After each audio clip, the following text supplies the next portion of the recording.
तो काशीपुर में हुई घटना को लेकर एबीपी गंगा संवाददाता ने मुरादाबाद के एसएसपी से बातचीत की। क्या कहा उन्होंने, चलिए वो आपको दिखाते हैं। मुरादाबाद के एसएसपी हेमंत कुठियाल साहब हमारे साथ हैं, उनसे बात करते हैं। सर, जब कल घटना हुई थी, जो मुरादाबाद पुलिस के जो जवान हैं वो घायल हुए हैं, अब तक का क्या अपडेट है और क्या कार्रवाई अब तक की है पुलिस ने? करीबन हमारे 6 लोग थे जो कल घायल हुए हैं, जिसमें से 2 लोग को बुलेट वुंड से उनका प्राथमिक उपचार किया जा रहा है। अभी खतरे से सब लोग बाहर हैं। आपको जैसे कि पता है कि 2 लोग मिसिंग थे, उनको भी सवेरे हम लोग रिकवर कर चुके हैं। तो वो लोग भी, उनको माइनर इंजरीज थी, उनको फर्स्ट एड देके वो भी अब सकुशल हैं। इसके अतिरिक्त पुलिस कर्मियों पर हमला हुआ था, क्या कोई मुकदमा दर्ज किया गया मुरादाबाद पुलिस की तरफ से? मुरादाबाद पुलिस की तरफ से एक मुकदमा दर्ज किया गया है, जिसमें हत्या के प्रयास, लूट वगैरह में इनमें एक गंभीर अभियोग दर्ज किया गया है। जो इनामी बदमाश था, क्या उसका कुछ पता चल पाया? क्या वो या उसका कोई साथी गिरफ्त में आया पे है? जो इनामी बदमाश था उसको इन्होंने भगाया वहाँ से, पुलिस की गिरफ्त से उनको छुटवा के, उसके बाद पुलिस को बंधक बना के और उसके साथ जो मारपीट की गई और जो फायर किया, उसके बाद क्या ये हुआ। किन लोगों ने भगवाया वहाँ से? वहाँ पे जो जिनका आवाज़ था उन लोगों ने, और वहाँ पे लोगों को बुला लिया गया था। करीब इसी मामले में करीब 30-35 अज्ञात लोगों के खिलाफ मुकदमा भी लिखा गया है। मुकदमा लिखा गया है। सर, एक सवाल और है, जो उत्तराखंड में जो महिला की मौत हुई है, वहाँ जिस घर पे घटना हुई थी, उत्तराखंड पुलिस का कहना है कि पहले गोली किसने चलाई इसकी जांच होगी। तो क्या मुरादाबाद पुलिस ने कोई गोली चलाई थी एसओजी टीम ने सेल्फ डिफेंस में या आरोपी को पकड़ने में? देखिए, जो हमारी पुलिस द्वारा बताया गया उसमें ये बताया गया कि जैसे ही वो पहुँचे हैं उसके बाद उनके असले उनसे छीन लिए गए थे। तो बेसिकली तो आप जान रहे हैं कि फिर ऐसे में उनका क्या है कि उन्होंने किसी महिला पे फायर नहीं किया। तो यूपी पुलिस की कार्रवाई पर डीआईजी का बयान भी सामने आया है। मुरादाबाद पुलिस ने की थी फायरिंग, ये बात उनकी ओर से कही गई है। यूपी पुलिस की तरफ से कार्रवाई की जानकारी नहीं दी गई। तो ये बड़ी जानकारी आपको दे दें, यूपी पुलिस की कार्रवाई पर डीआईजी का बयान, उनका कहना है मुरादाबाद पुलिस ने ही फायरिंग की थी। यूपी पुलिस की पूरी लापरवाही है। यूपी पुलिस जो है यहाँ पर एक तो बिना बताए आई, हमको कोई आला अधिकारी को सूचना नहीं, कोई थाने को सूचना नहीं, आके जो है उनको यहाँ का कोई स्थिति का ज्ञान नहीं। और उन्होंने जो है, एक तो यहाँ महिलाएं है, ये है, उन्होंने देखना चाहिए कि भाई हम कहाँ जा रहे हैं, रात में आए, अगर आप जो है रेड कर रहे हो तो इस तरीके से रेड नहीं होती है। और यहाँ आके जो है इतने सारे जो है, एक तो कोई वर्दी नहीं, कोई आई कार्ड नहीं, कौन पुलिस है क्या है, तो इस तरह से रेड नहीं होती है। ये गलत जो है उन्होंने किया है। घर में घुसे हैं, घर में घुस के उन्होंने फायरिंग की है यहाँ पर। उस फायरिंग में जो है एक महिला की मृत्यु हुई है, जो कि एक बहुत ही संगीन अपराध है। विकास गुप्ता हमारे संवाददाता ज्यादा जानकारी के साथ हमारे साथ लाइव जुड़ गए हैं। विकास, अब ये पूरा मामला बढ़ता जा रहा है क्योंकि यूपी पुलिस का अपना तर्क है, उत्तराखंड पुलिस अलग कुछ कह रही है, और जो डीआईजी है वो तो सीधे तौर पर कह रहे हैं कि गलती उत्तर प्रदेश पुलिस की है।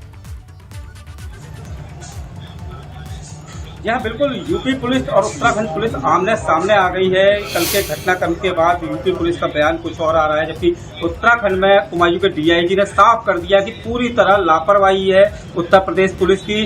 बिना आमद कराए उत्तराखंड में घुसना और इस तरह की घटना को अंजाम देना कहीं ना कहीं ये सिद्ध करता है कि पूरी तरह लापरवाह उत्तर प्रदेश पुलिस थी। और साथ में जिस तरह से भागी है और सूर्या चौकी का बैरिकेडिंग तोड़ा है, वो भी कहीं ना कहीं दर्शाता है कि उनकी पूरी तरह लापरवाही थी। जी विकास, तो क्या अब जिस तरीके से डीआईजी सीधे तौर पर कह रहे हैं उत्तर प्रदेश पुलिस की इसमें गलती है, साथ ही साथ वो ये कह रहे हैं ना वर्दी ना कोई और चीज, और सीधे रात को आ जाते हैं और उसके बाद कार्रवाई करते हैं, तो अब इसमें उत्तर प्रदेश पुलिस का क्या तर्क है वो जानना भी बेहद जरूरी हो जाता है। और दूसरा पॉइंट ये है कि क्या उत्तराखंड पुलिस को पहले से कोई जानकारी नहीं दी गई थी? जी हाँ, बिल्कुल उत्तराखंड पुलिस का साफ कहना है कि उन्हें कोई जानकारी नहीं दी गई थी। ऊधम सिंह नगर पुलिस से किसी भी तरह का संपर्क नहीं साधा गया था। और सबसे बड़ी बात यह है कि उत्तर प्रदेश की जो भी पुलिस यहाँ आई वो सादी वर्दी में आई। कहीं ना कहीं ये दर्शाता है कि पूरी तरह लापरवाही का पूरा मामला उत्तर प्रदेश पुलिस का सामने आता है। विकास, आपके पीछे हम कुछ लोगों को भी देख पा रहे हैं, जरा उनसे भी बात करें, जाने।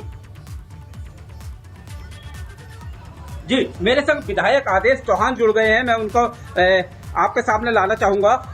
विधायक जी, एबीपी गंगा आपसे बात करना चाह रहा है। विधायक जी, ठीक है, आदेश चौहान जी विधायक हैं, वो हमारे साथ जुड़ गए हैं। बहुत बहुत स्वागत सर आपका। इस पूरे मामले को आप किस तौर पर देख रहे हैं? यूपी पुलिस जिस तरीके से आई, उत्तराखंड पुलिस को वो नागवार गुर्जा, क्योंकि एक शख्स की जान चली गई। और दूसरी बड़ी बात, काशीपुर में 24 घंटे के अंदर दूसरी बड़ी वारदात। उत्तराखंड पुलिस भी और यूपी पुलिस भी, दोनों पुलिस की नाकामी है। देखिए, ये उसको कहने के एसओजी आई है, हम उसको नहीं मानते, क्योंकि शादी वर्दी में आए और पुलिस की गाड़ी में नहीं आए तो किसी घर के व्यक्ति को कैसे पता चलेगा कि वो पुलिस है? उन्होंने उनकी आइडेंटिटी मांगी तो उनके साथ अभद्रता की गई और उसी अभद्रता और धक्का मुक्की में एक जो लड़की 28 साल की महिला, उसकी मौत हो जाती है। उसके बाद गांव के और घर वाले व्यक्ति मिलकर उनको पकड़ लेते हैं और उत्तराखंड पुलिस को सौंपते हैं, जिनको उत्तराखंड पुलिस कहती है कि वो हमारे चंगुल से भाग गए। आप देखिए, दुर्भाग्य है कि एक कहते हैं हम पुलिस वाले हैं, शादी वर्दी में है, दूसरी पुलिस वर्दी में है जो उन्हें पकड़ के ले जाती है और वो कहते हैं हमारे चंगुल से भाग गए। तो दोनों पुलिस कहीं ना कहीं इसमें संदिग्ध हैं। और लेकिन मेरा कहना एक है कि दोनों जगह भाजपा की सरकार है, उनका नारा है बेटी बचाओ बेटी पढ़ाओ। एक अभी अंकिता कांड हुआ, दूसरा एक ही कांड हो गया।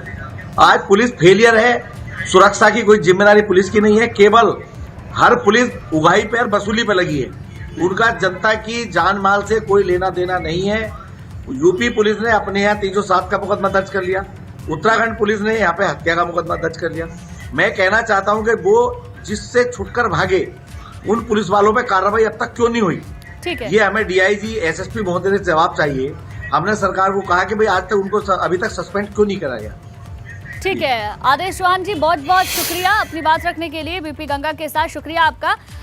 वरुण जैन भी हमारे संवाददाता ज्यादा जानकारी के साथ जुड़ गए हैं। वरुण, एक तो पूरे मामले को समझाएं, यूपी पुलिस क्या कह रही है, उत्तराखंड पुलिस क्या कह रही है, इसको तफसील से बताएं।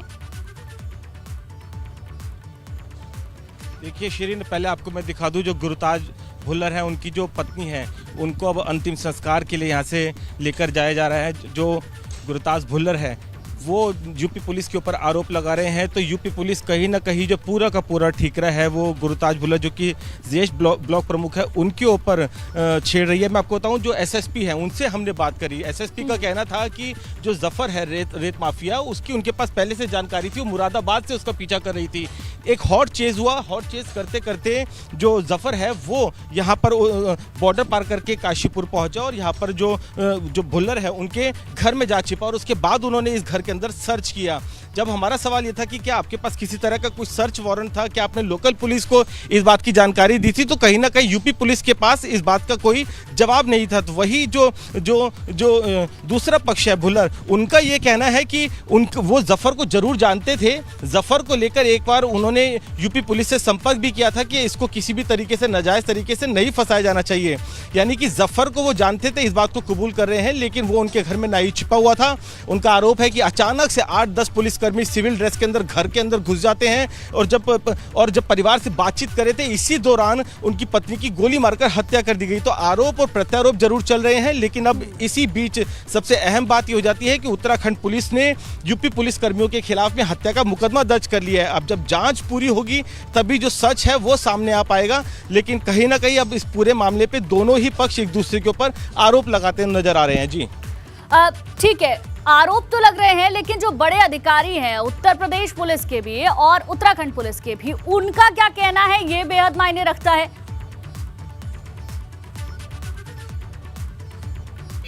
देखिए बिल्कुल, ये बिल्कुल महत्वपूर्ण हो जाता है। जैसे मैंने बताया, हमारी एसएसपी मुरादाबाद से बात हुई तो उन्होंने सीधा जो इसकी जिम्मेदारी थी वो भुल्लर परिवार है उनके ऊपर मर दी। उनका ये कहना था कि हमने उनसे जाकर बातचीत की थी और जफर के बारे में जानकारी हासिल करना चाहिए थी, लेकिन तभी उनके परिवार और जो आसपास के गाँव के लोग थे उन्होंने सभी को हॉस्टेज बना लिया। करीब 45 मिनट तक अपनी कैद के अंदर रखा और उनके जो वेपन थे काफी सारे लोग हैं और यहाँ अंतिम यात्रा में शामिल होने के लिए वो आए हैं। उन लोगों से जरा अगर बात हो पाए तो उन्हीं से पूरे घटनाक्रम को समझने की और समझाने की कोशिश करें।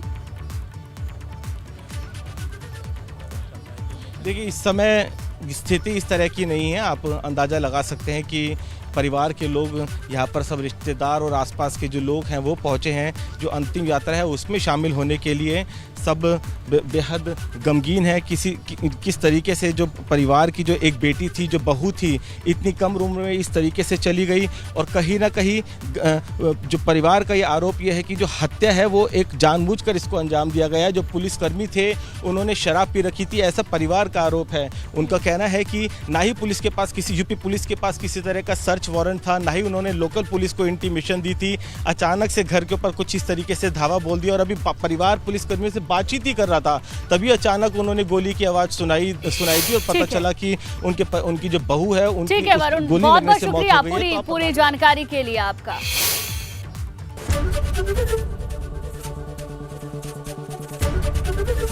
एबीपी गंगा, खबर आपकी, जुबान आपकी।